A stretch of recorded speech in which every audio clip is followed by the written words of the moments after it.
Tonight in Chesterfield, plans to redevelop the old mall are inching forward. A local company wants to tear it down and rebuild a mixed-use community in its place. Some neighbors aren't fully on board with that plan. First Alert 4's Nathan Vickers digs into the plan and the compromise that could help things move forward.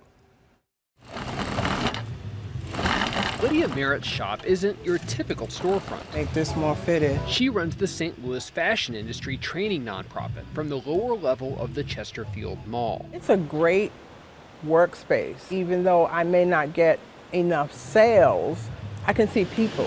Merritt's been wondering what her future will look like once redevelopment plans start to materialize.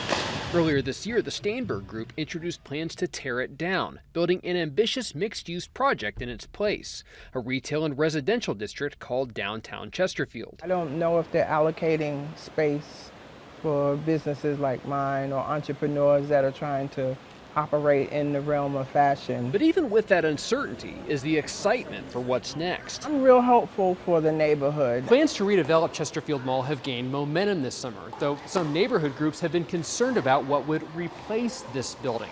This month, they reached an agreement with the developer. The mall's been in decline for a number of years. Kelly Enderstall is part of a group called Citizens for Developing Downtown Chesterfield. They had been worried that the project would bring too much density and traffic to the area.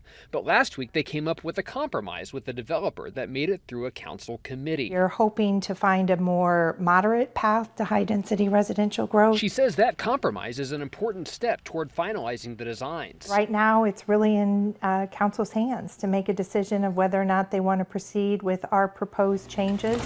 Merritt has been looking for a new space to craft and teach when her lease runs out. I want to have a space where people can come in, collaborate. And she hopes whatever's next for the mall It's a beautiful area. will benefit her community. In Chesterfield, Nathan Vickers, News 4.